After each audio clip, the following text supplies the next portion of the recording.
Talkin Country. You're listening to Talkin Country with Paul Taylor.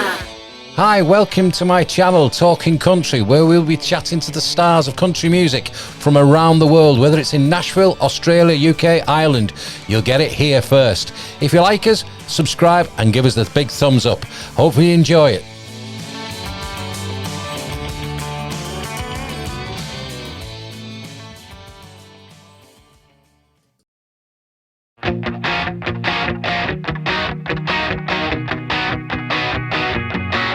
Baby, leave wherever you are.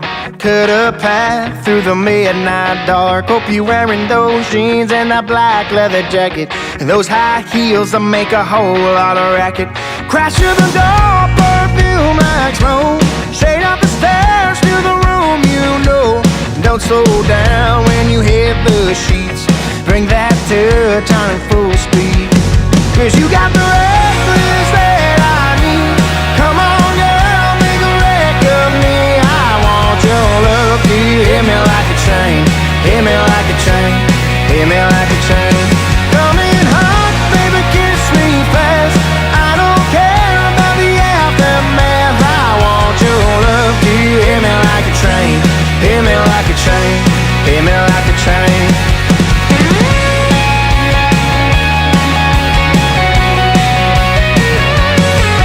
Said you closed about an hour ago. I'm waiting here in the TV low. You know you got me going out of my mind, thinking about us and the last time. 'Cause you got the reckless that I need. Come on, girl, make a wreck of me. I want your love to hit me like a train, hit me like a train, hit me like a train.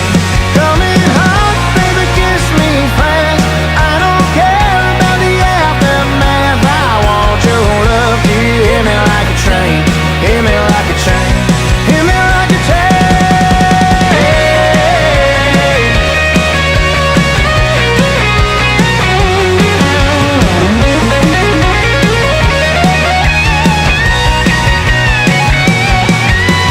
Roll down the track, never look back, level me. A little smile, little laugh, that way you level me, you level me. 'Cause you got the reckless that I need. Come on, girl, make a wreck of me. I want your love to hit me like a train, hit me like a train, hit me like a train. Come in hot, baby, kiss me fast. I don't care about the aftermath. I want your love to hit me like a train, hit me like a train, hit me like a train.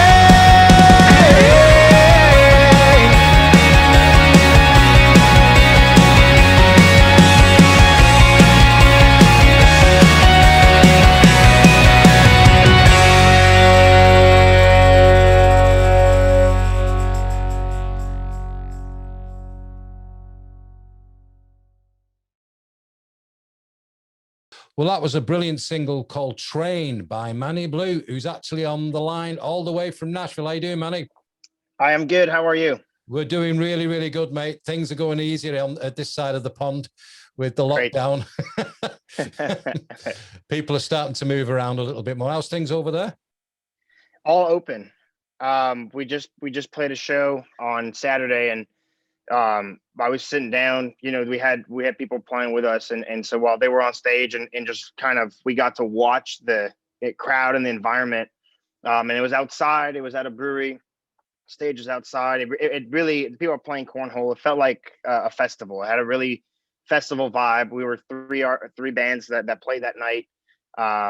Predominantly original music, which is super cool to be able to do here. And it was wild. I was sitting with my manager, and we were just looking at it like everything just opened up. There's really no masks. It just seemed like the last year and a half just went away, and it's just like, we're back. And that's super cool. I mean, I think everyone's starting to get a little bit frustrated. I know people back home in Canada are having a tougher time with it. So I'm super happy to be down here.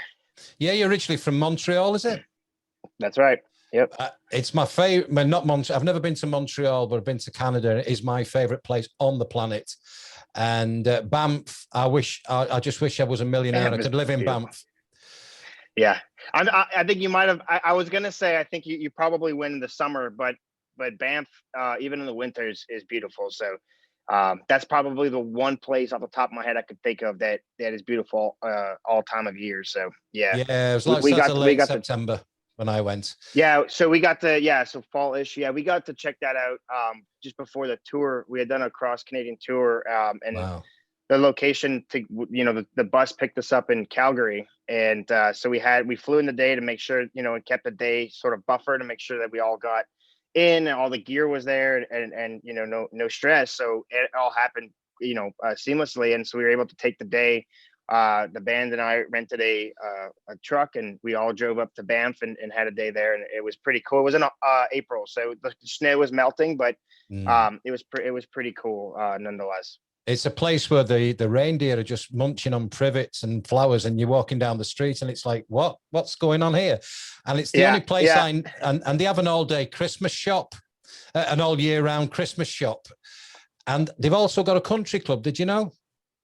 I did not know that. No, we checked out the mountains. We checked out the whole thing. We went to the village, found the brewery, and posted up for a little bit. So well, I did the sort of Vancouver, the the Rocky Railroad through Kamloops to Jasper, picked up a car, worked our way down to Calgary. So I'm planning on going to the Stampede next year, hopefully. I would love to go there too. Yeah, I mean, hopefully you'll get there. I think we missed Shania Twain by a day when we was in Calgary, but no, I mean, like I say, going back to music, I mean, Train, phenomenal single, mate. I mean, what was the story behind that? When we were sourcing songs for this EP, I was very excited to be able to have actually the best thing COVID gave us was time to sit on a record we already recorded and not force that one, because I was super proud of that project, but also give us time, as a team. And I speak to my manager a lot because he's, former artist as well, and had a band and done the whole thing. And so it's super cool to just talk out ideas, talk out, musical things that I want and things I want to say and all these kinds of, all these ideas. And we were able to really sit down and we had 2 hour he was in Nashville. I quarantined in Montreal because we had a show in Toronto, and then our tour got canceled, so I just flew home to hang out, not thinking it was going to take as long as it did. But yeah, we were just able to sit down and figure out exactly what I wanted to do on this record. And when this song came across, I just thought it was exactly the vibe. I liked up tempo. I like, kind of driving songs. And I thought that was so cool. And it was one of the ones that were in the batch of songs that were sent to me that were, had that vibe, had that feel. And, there were certain things in the demo that I absolutely fell in love with that I wanted to keep for the record. So, it's a song that's super fun to play. It's got, it's a little cheeky, but it's got fun energy, and that's really how I want to kick off this project was releasing a song like Train. I think it's what everybody needs as well, that boost, that kind of up-tempo boost, not the sort of my grandmother got run over by a train kind of song, so it needs that. It's right in there, and you're on Bud Light already. What's going on? It's 1 o'clock. 1 o'clock. Gotta love Bud Light. It's beer o'clock, isn't it? I mean, I love Bud. I love Bud Light, I must admit, but I'm not a big drinker. We were just over the weekend. We was my daughter's getting married very shortly, and my future son-in-law invited a few and his dad and all that. We're going to try the suits on in Liverpool because I live very near Liverpool. I live about 15 miles away. And we got measured out and we went for a few drinks. And like you were saying about the lockdown easing, it was as though there was no lockdown at all, but you couldn't get in anywhere. There were just queues everywhere. So we didn't really have a proper drink, if you know what I mean. Okay. But just to let you know, my nickname over here is 4 Buds Taylor because I am 6'2". I am 17 stone, but I cannot drink. I have 4 buds. I have 4 buds, and that's me done. That's awesome, dude. But yeah, I think Bud Light is just fun. It's easy, and it's, you know what? Because I've had Bud Light back home in Montreal, but it's not everywhere. And so when I got down to Nashville, I was like, I went to a bar, and you see all the bottles out on in my first trip down to Nashville. You see all the bottles up on behind the bar, and I'm like, wow, I'll have a Bud Light. Like, I'm not used to having it wherever. So every time I went somewhere, I'm like, do you have Bud Light? They're like, yeah. And it's everywhere here. So I was like, this is great. And so that began to the point where I used to go out with my former drummer a lot. We were really good friends, and we used to hang out quite a bit. He was one of my first best friends in Nashville, and someone to hang out with as a drinking buddy. And we would go to this, he used to work at a brewery up the street, and down, and on the hill, there was another bar, and he was like, hey, I'm going to close up. I'll meet you at that bar. I'm like, great. And so at times we'd walk in together, and the bartenders just knew us and just had 2 beers. Like I had Bud Light open and a High Life open for him. And as we would sit down, they're like following us, like, where are you guys gonna sit? And then we just put it in front of us, and that was kind of fun for a little bit. I think the first time I went over to America was in the mid-'80s, just at the Disney, but on the second week went to near St. Pete's on the Gulf. And the hotel there, and at first time in America, I was like, I've got to try everything. And everybody had gone to bed, and it's just me and this bartender. I'm going, what have I not tried? Anyway, she got this Coors, and I went, oh, I've never tried Coors before, and I loved it. And then there was Coors Light, and then at about 4 o'clock in the morning, she's going, this is when I could drink. When it was 4 o'clock in the morning, she's going, you English. She said, will you just go to bed, please? She's like, get out of here. I want to go home. You're like, wait, what's that one? I haven't tried that one yet. She's like, oh, no. Yeah, because I remember I was well into my American football, just started over here. And I'm a Washington's, well, I can't say Redskins anymore, but I'm a Washington football fan. And there was some Dallas Cowboys in there, and I was telling them what to do. And they were like, you're English, you shouldn't know this. I went, I know. Well, I do. Yeah. But Canada's got some great drinks. I'm just trying to remember what is the best brew in Canada. Is it blue? I'm a fan of Molson Canadian or Labatt Blue. Yeah, Labatt Blue. Yeah, those are good ones. Good ones. Yeah. But I do plan to part of it was my 60th the other week. I was supposed to be in Nashville now, but obviously with COVID. So that's why I'm thinking next year I might do the Calgary and take in the Niagara. Stop over in Toronto for a bit. I've got some friends over there, so awesome. and do that. But talking about talking about back to music, music and beer. Why not? But yeah, things. I mean the EP is very, very eloquently titled New Ink. What's all that about? So New Ink was the old one. So that was, I was so pumped about that project. It was the first time I really had an idea of what I wanted to do. And we got to release that last November. And so that was one I'd recorded that in end of 2019. We had it all done. And the idea was to release it early 2020, and we were scheduled to showcase the tornado that we had. It was scheduled the day after the tornado. So unfortunately we weren't able to do our showcase, and we were hoping to, get some support behind that album.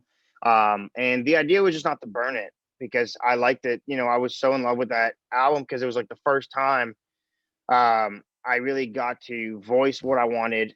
And it's part of the evolution, right? Like, I not know it, like coming in and doing your first record is like, first time in Nashville, first time working with publishers, first time people sending you songs. My mind musically wasn't as open as, it is, working on these next projects. And so it was, this was like, I know exactly what I want to do. We went on the road, we went on the road with the first EP, and I know things I want to correct and things I want to change. And so this is what I want for the new one.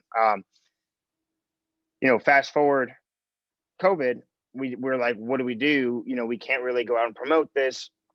So how do we go about it? And we just tried to find the right time. And we thought starting to release singles in the summer was the move. And we were able to, do 3 singles and then release the thing in November, which we were thankfully able to do a album release party here in Nashville.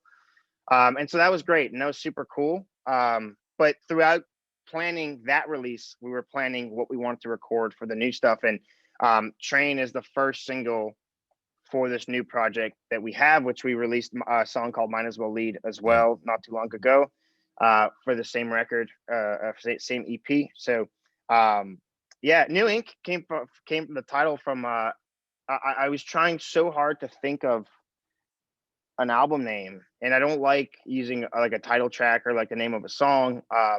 So I was like trying so hard, and I got into Motley Crue, and Motley Crue had an album called New Tattoo. And so I texted my manager. I'm like, hey, I got the name for the album. It's New Tattoo. Motley Crue have an album called that. I think that's such a cool name. And he goes, well, you can't use the same name as somebody else's album. It's just probably not the move. And I said, oh. So then I went back and thought about it, and I just went, okay, we'll call it New Ink, because and then I think it also worked out better because, you know, to me, it was a sort of a changing of the guard as far as the sound and as far as what I wanted to do. So to me, like, New Ink is, you know, new songs, new style, new everything, and obviously I love tattoos. So it made it, you know, it had a little more meaning, and it was a little bit more versatile than New Tattoo. So New Ink was it kind of just came by accident, but New Ink was the old EP, which I'm still super proud of, and I love every one of those songs on that EP. And now we're getting to release new music with, you know, different thought process behind it and a different vibe. And I think the evolution is fun. And the beauty of right now putting out EPs is just that, you know, I could pick between 3 to 5 songs and how I'm feeling and you know, what I want to do. And I don't have, you know, it's not a full length record where it's like, this is what it is, and there's these many songs, and it's just, I get to do it. And I think we just announced the new EP Devil. That's really a mixtape. I feel like a feel of a mixtape of a lot of different things that I can do. And I think it's the first time that I really showcase, you know, the range and the vocal ability that I've gained in the last little bit. So and different styles of music, like different influences, you know, I think you can hear different styles of influences blend into one EP. And I'm super pumped, and I think Train was the perfect song to have Absolutely as the lead release on that one. No, I mean, it's you know, you've got some great songwriters. You got Josh Osborne, Rhett Atkins. I'm a massive fan of Rhett Atkins, huge fan. Yep. If he wants to come on the show, pass him my details, because I would love to interview him. I've only had one little conversation. Well, conversation, I don't even know. It was just a sort of mini interaction on Instagram when we were releasing Born to Ride. He'd written it, and I knew there was 3. I got it through the publisher because we're working with Aaron Estes, who is connected to Smack Songs. And so they were like, hey, if he's producing it, we're going to give you some songs from Smack Publishing. And I was like, great. So I don't know who's writing the songs most of the time until I get the lyric sheet with the names. And so when I saw that, I was like, wow, that, I don't know how I got this one, but I'll be respectful enough to just let them know that a song they wrote is going out. And so I messaged all 3 of them, and Rhett Atkins said, that's awesome, dude. Good luck. And that was cool. So, but if ever I do run into him, I'll let him know that to have a conversation with you. Oh, absolutely. I'm a huge fan. But going back to your career then, you wasn't really on the musical path, was you? You were on the sports path. Yep. You know, and then suddenly something happened, and then obviously you sort of found another avenue. So tell us a little bit about what happened there. Yeah, you know, growing up playing sports, the sort of the classic sports, hockey, soccer, football, back home. And then when I realized I wasn't going to go as far as all the rest of my friends, I was like, I want to do something else. And I had a buddy who was doing karate, you know, Saturday morning classes, but he was doing his classes with George St. Pierre's head trainer for us at George St. Pierre's gym called TriStar. And so we went to a fight, and I fell in love with the sport, got into MMA at 16 and did it for 4 years. And, you know, had my first amateur fight and tore my quad. Luckily won the fight, so that was cool. But tore my quad, and I was supposed to sit out a little bit. The idea was, you know, MMA is so diverse. So we're just going to take whatever amateur sort of fight competition is coming through Montreal, and we're strengthen that quality. So whether it be boxing or Muay Thai or wrestling or jiu-jitsu, my trainer's like, I'm gonna sign you up. You're ready to fight now. Just need the experience. So that was it. So it was a Muay Thai fight, tore my quad. They're like, you can't get kicked on it. I said, easy. Let's look for a boxing fight. And as I was getting ready for that, I had taken time off to and I was like, let's learn guitar, let's play a little bit and see. And people started really liking hearing me play, and that kind of the motivation to go to the gym and go get punched in the face kind of tailed off a little bit. It faded away. So when I told my parents, I think they were pretty happy I had made the move to music instead of continuing to fight, because they enjoy coming to watch me play songs and sing songs now, more so than getting into a fist fight. Yeah, you're also not turning up with your nose round your ear, Yeah. But all going 14 different directions. I studied Shotokan karate for about 25 years, and then through injury myself and work commitments and family and stuff, I'd sort of put it to one side for 20 years. And then just before the last lockdown here, sort of, was it September, October time, I took it up again. I met one of my old senseis, and I said, listen, my back's gone. I'd smashed my leg up. And he said, listen, we think, he's got a replacement hip. He said, some of the old lads who were still there, some of my old mates, he said, they've got stuff going on. So we have like an old man's karate. So it's not like, it's not like full on, so. No, I love it. Just keep doing it. I love it. And I did it. And then obviously it shut, lockdown. So I'm getting messages now that it's starting back up. So I'll, because I couldn't find my suits. I'm in a black belt. It's a black belt mid-80s or whatever. And, but I was interested when I was reading your bio, and I thought, yeah, fellow martial artist. And it's quite interesting to see that, really. But yeah, anybody gets in that ring. I mean, MMA is just totally different gravy, and it's just.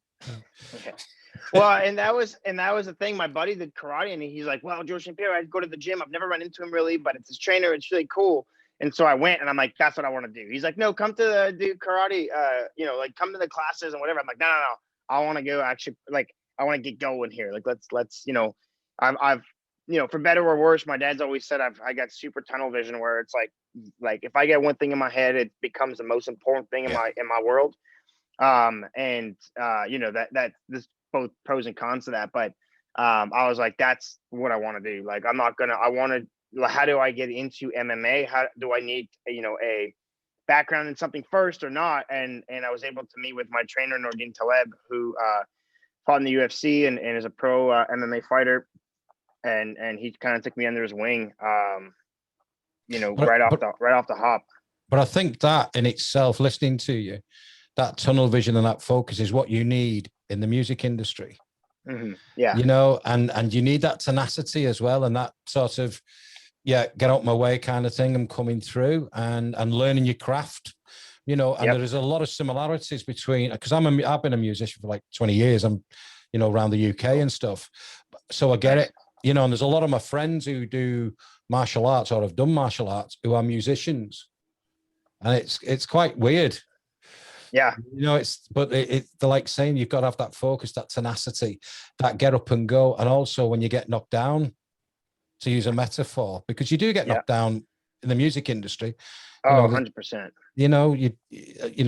Because Nashville, you open up a bar and there's somebody singing, so it must be a nightmare to get where you are now, but again, you need that tenacity. And everybody who I've interviewed, whether it's a Steve Wariner or a Radney Foster or the Bellamy or whatever, to somebody who's starting out, and I say starting out, but it's just like an iceberg, isn't it? Because underneath the sea, there's like 10 years of paying your dues.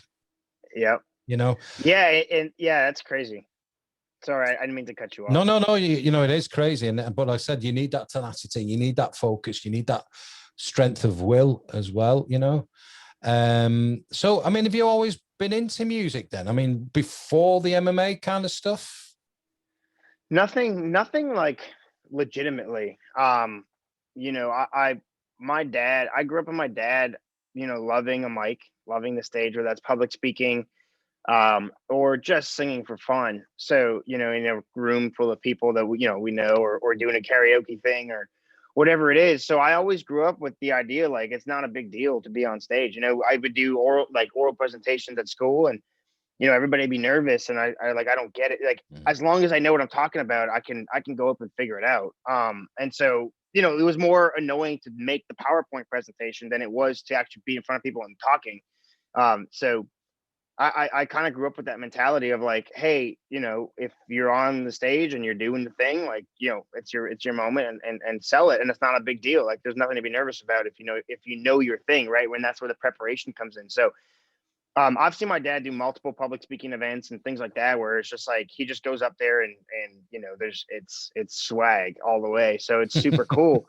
And my mom grew up playing classical piano, so we always had a piano at home. And she kind of, as me and my brother were younger, she didn't play as much. So, but every now and again, I'd hear her run through her scales and play songs that she knows, and she can read music and I can't. So it's super funny when we'll play some songs together still, and she'll have her music sheets and her thing, and I've just got, if it's a song I don't know, I'll have like just the chords drawn out or whatever. And and we're using two different sort of visionary or reading materials, but we get to play a song together, and it's super cool. So yeah, and she can sing too. She just doesn't have the she's a little more shy than my dad is. So my dad had always said for a while, he's like, man, if I had my showmanship and her ability, well, I'd be Manny, basically. And so I think I was luckily able to get a little bit of both sides. So and it's so super cool, because it never was a big deal. And I started singing at a couple karaoke parties. People love hearing it, and I was like, this is really cool, this is so much fun. So then you go through the hard work of trying to make it a career and a living. But it's I've enjoyed the ride. There's the ups and downs, like you mentioned, but I mean, getting your will broken in the gym, during sparring or training, and getting physically hit, and dealing with that pain, there's not too much that's going to compete that or beat that. So it's I love that I have that in my back pocket, because there's nothing in music really at this point that's going to be mentally or physically more challenging than that. So now it's kind of, and I feel like two and a half 3 years in Nashville with a team that I love and I trust. I'm and just developing the sound and exactly being who I want to be, and building everything around that. I feel like I'm in a really good space right now to just have fun and make music, and do the thing. And now COVID's opening up, so we're gonna get to play shows again, and that's my favorite thing to do. That's why I got into music. So yeah, I'm excited for where we're at and where we're headed, and all the things we got coming.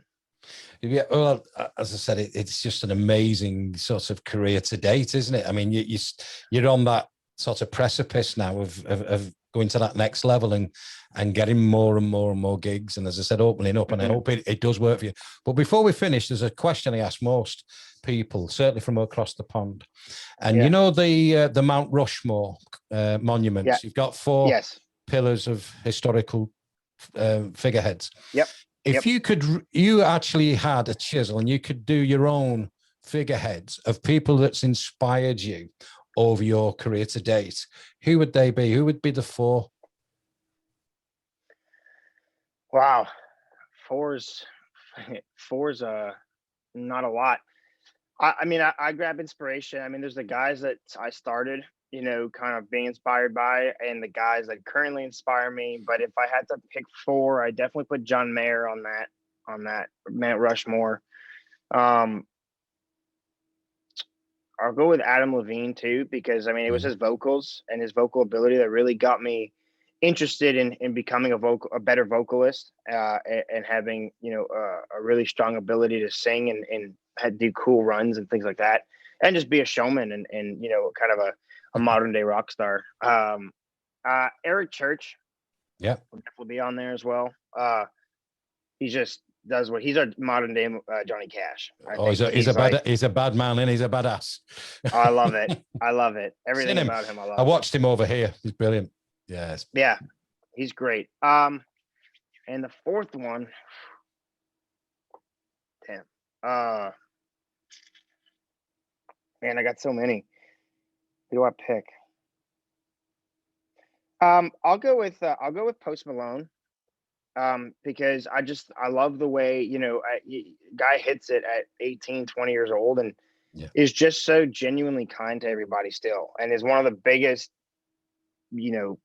artists in the world right now. And is still so genuinely polite and nice, in interviews and it seems like when, and things like that. So, I mean, I hope it's not an act, and I don't think he's that good an actor. So, I think, there's something to be said about just being humble and appreciative of everything that you get. And though the hard work is there and you put it in, nothing is earned, or not earned, but nothing is, you don't, what's the word?